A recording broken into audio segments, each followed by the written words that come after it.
কলকাতায় ওয়াকফ বিল বাতিলের দাবিতে সমাবেশ। ওয়াকফ বিলের বিরুদ্ধে all India. Like, share, follow করুন ফেসবুকে rgm.news ও সাবস্ক্রাইব করুন আমাদের ইউটিউব চ্যানেল rgm নিউজ। সঠিক খবর সবার আগে দেখতে সঙ্গে থাকুন। মুসলিম পার্সোনাল ল বোর্ডের আন্দোলনকে শক্তিশালী করতে বিভিন্ন মুসলিম সংগঠনের যৌথ উদ্যোগে মহাসমাবেশ মঙ্গলবার কলকাতার রানী রাসমণি রোডে। এই অনুষ্ঠানের আয়োজক এবং আহ্বায়ক হলেন সারা বাংলা সংখ্যালঘু যুব ফেডারেশনের সম্পাদক মোহাম্মদ কামরুজ্জামান।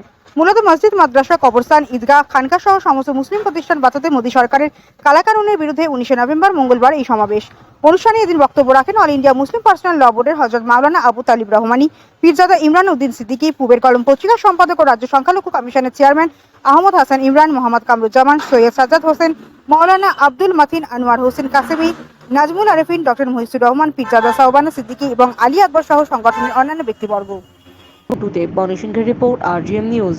উপবিষ্ট অল ইন্ডিয়া মুসলিম পার্সোনাল ল বোর্ডের মাননীয় সদস্য আবু তালিব সাহেব এবং আব্দুল মাতিন ভাই, কামরুজ্জামান ভাই, হাসানুজ্জামান ভাই, সবাইকে আমার আন্তরিক শুভেচ্ছা, ভালোবাসা এবং আগত মুসলিম ধর্মপ্রাণ ইসলাম ধর্মের এক একজন মুজাহিদ ওয়াকফ বোর্ডকে রক্ষা করার জন্য আগত গ্রাম বাংলার সর্ব জায়গা থেকে এক একজন মুজাহিদ, আপনারা যারা বসে আছেন সবাইকে আমার আন্তরিক ভালোবাসা, শুভেচ্ছা জানিয়ে বিচার কথা।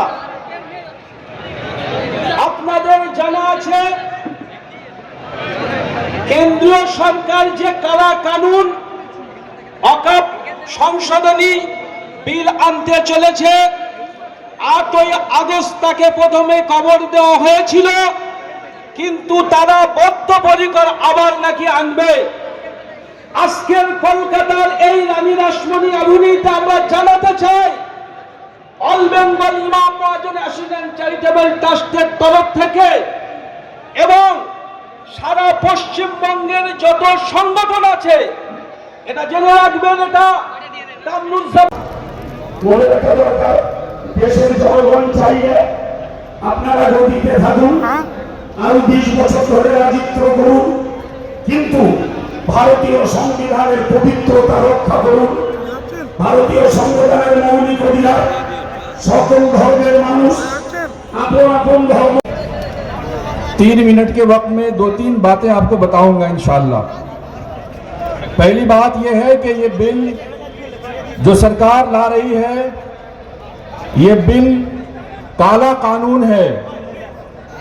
काला कानून इसलिए है कि संविधान के मूल ढांचे को तोड़कर ये कानून बनाया जा रहा है।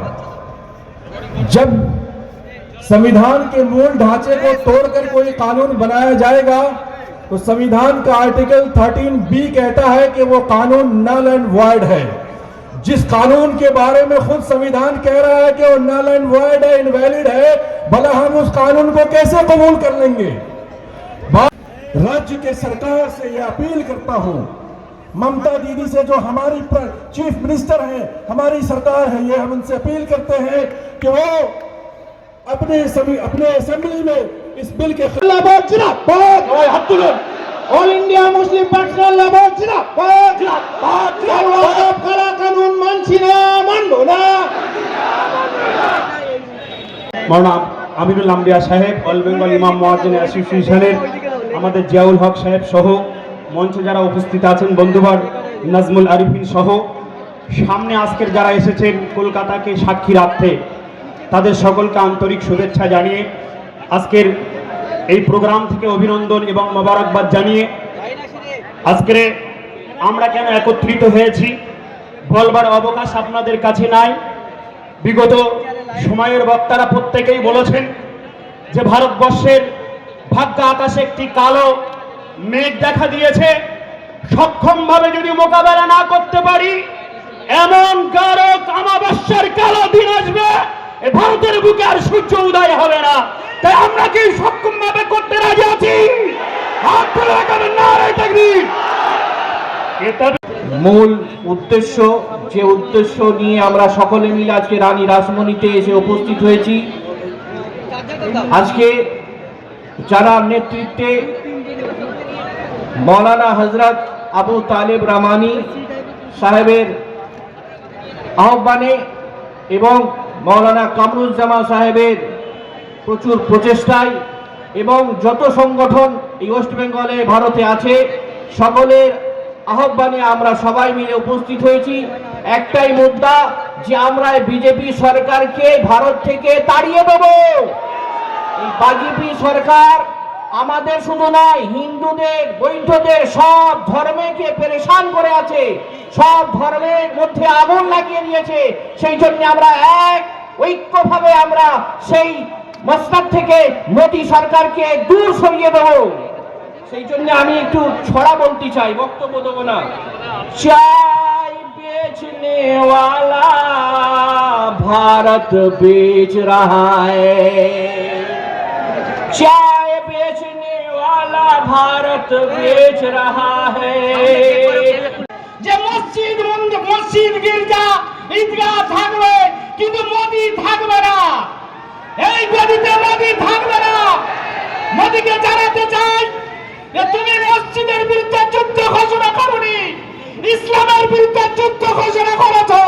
শুধু ইসলামের বিরুদ্ধে যুদ্ধ ঘোষণা করোনি, সংবিধানের বিরুদ্ধে যুদ্ধ ঘোষণা করেছো। শুধু সংবিধান নয়, শাহেদ নমরুদ যেরকম আল্লাহর বিরুদ্ধে যুদ্ধ ঘোষণা করেছিল, ওড়িশা নরেন্দ্র মোদী আল্লাহর বিরুদ্ধে যুদ্ধ ঘোষণা হয়েছে। আমরা যে ইমানদার ভারতবাসী, আমার বাপ দাদারা রক্ত দিয়ে গিয়েছিল এই ভারতকে রক্ষা করার জন্য, ইংরেজ মুক্ত করার জন্য।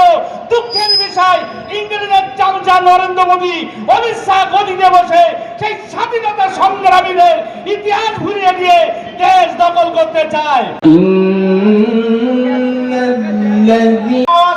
মোদী সরকারের ওয়াকফ বিল পুড়িয়ে ফেলো। এই দেশ জুড়ে আওয়াজ তোলো, মোদী সরকারের ওয়াকফ বিল পুড়িয়ে ফেলো। এই ওয়াকফ সম্পত্তি দখলের অপচেষ্টাকারী মোদী অমিত শাহর কালো হাত ভেঙে দাও, গুড়িয়ে দাও।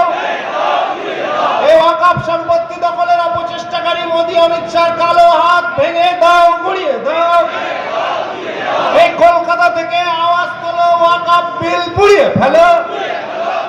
এই বিজেপির ওয়াকফ কালাকা আইন মানছি না, মানবো না। এই বিজেপির ওয়াকফ কালা কানুন মানছি না, মানবো না। ওয়াকফ বিলের পরিচালনায় অমুসলিমদের অন্তর্ভুক্তি মানছি না, মানবো না।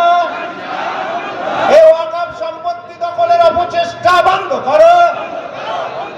এই ওয়াকফ সম্পত্তি দখলের অপচেষ্টা বন্ধ করো। এই মসজিদ মাদ্রাসার সম্পত্তি দখলের অপচেষ্টা বন্ধ করো।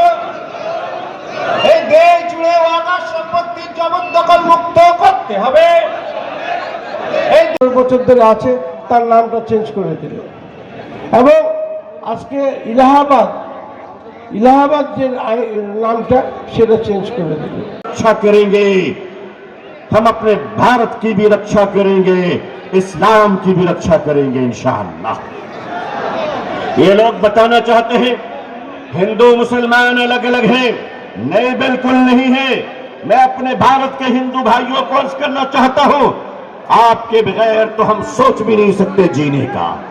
आप हमारे बगैर नहीं, हम आपके बगैर नहीं। ये लड़ाई भारत के जालिम हुक्मरानों के काले कानून के खिलाफ है, किसी और के खिलाफ नहीं। অল ইন্ডিয়া পার্সোনাল ল বোর্ড লড়ছে, লড়বে। এই মুসলিম পার্সোনাল ল বোর্ড লড়ছে, লড়বে। দেখা করছেন, কথা বলছেন। যে উদ্দেশ্য নিয়ে এখানে সমাবেত হয়েছি, বিষয়টা নিয়ে আপনারা মোটামুটি জেনেছেন। আমাকে 35 মিনিটের কথা মিনিট তিনিকের ভিতরে বলে শেষ করতে হবে। মোদী সরকার আসার পর থেকে আমাদেরকে নিয়ে তিনি এত পরিমাণ ভাবনা ভেবেছেন, যদি কখনো সুযোগ পাই নিঃসন্দেহে একটু ধুতি গামছার আন্ডাবান দিয়ে ভদ্রলোককে আমি একটু স্বাগত জানাবো। কারণ যারা ওনাদেরকে বিরাট ভোট দিয়ে জিতিয়ে মুখ্যমন্ত্রী প্রধানমন্ত্রী বানিয়েছেন, তাদের নিয়ে উনি যত না ভাবছেন তার চাইতে বেশি ভাবছেন আমাদের নিয়ে। 370 কেন না, হিন্দু মুসলমানের বিরোধ ঘটিয়ে কাশ্মীরে দাঙ্গা লাগাতে হবে। সিএ কেন, ভারতবর্ষের বাইরে থেকে হিন্দু মুসলিম শিখ ইসাই পার্সিয়ান যারা আসবে তারা দেশের নাগরিকত্ব পাবে, শুধু মুসলমানদের দেওয়া হবে না। এটা পোলারাইজেশন, হিন্দু মুসলমান জাতি দাঙ্গার বিভাজনের মশলা জোগানো হলো। তারপরে কি হলো না, সিটিজেন অ্যামেন্ডমেন্ট অ্যাক্ট, ঠিক তার সঙ্গে রয়ে গেল আরও একটা মারাত্মক বিষয়, 3 তালাক। তার মানে দেশের 3 কোটি, দেশের গোটা ভারতবর্ষের 20 কোটি মুসলমানদের স্ত্রীদের অধিকার পাচ্ছে না বলে বিরাটভাবে দুশ্চিন্তায় পড়েছেন মোদিবাবু। কারণ ভদ্রলোক নিজের স্ত্রীকে নিয়েও ঘর করতে পারেননি, এটা বড় লজ্জা। সারা দেশ বিদেশে বাইরে যখন যাই, যদি জিজ্ঞেস করে আপনাদের দেশের যিনি প্রধানমন্ত্রী তার বাচ্চা কাচ্চা করা, আমাদের বলতে হয় তিনি হাটকুড়ো, কিছু বলার নেই আমাদের। একটা স্ত্রী নিয়ে ঘর করার যার সুযোগ হলো না, দেশের মুসলমানদের স্ত্রীদের অধিকার দেওয়ার জন্য তিনি 3 তালাক আনলেন। আসলে এই বিষয়গুলো দিয়ে তিনি বারবার চাইছেন মুসলিমদের বিরুদ্ধে হিন্দু সমাজটাকে খেপিয়ে দিতে। এখন আপনার বাড়ি, অফিস এবং দোকানকে সুরক্ষিত রাখুন টোটাল সিকিউরিটি সলিউশনের সাথে। আমরা বিভিন্ন নামি দামি ব্র্যান্ডের সিসিটিভি ও সিসিটিভি সংক্রান্ত যাবতীয় অ্যাক্সেসরিজ বিক্রয় করার পাশাপাশি সার্ভিসও প্রোভাইড করে থাকি। টোটাল সিকিউরিটি সলিউশন একটি নির্ভরযোগ্য প্রতিষ্ঠান যা 24/7 সার্ভিস প্রোভাইড করে থাকে। তাছাড়া এই প্রতিষ্ঠান দীর্ঘদিন ধরে যত্ন সহকারে দোকান, বাড়ি, কারখানা, school, nursing home, hotel, restaurant, শোরুমগুলিতে পরিষেবা দিয়ে চলেছে। আমাদের এখানে প্রশিক্ষণপ্রাপ্ত টেকনিশিয়ান দ্বারা কাজ করানো হয়। আমাদের ঠিকানা গার্ডেন রিচ, মেটিয়া ব্রুজ, কলকাতা 700024। বিশদে জানতে যোগাযোগ করুন 7003047447 এই নম্বরে।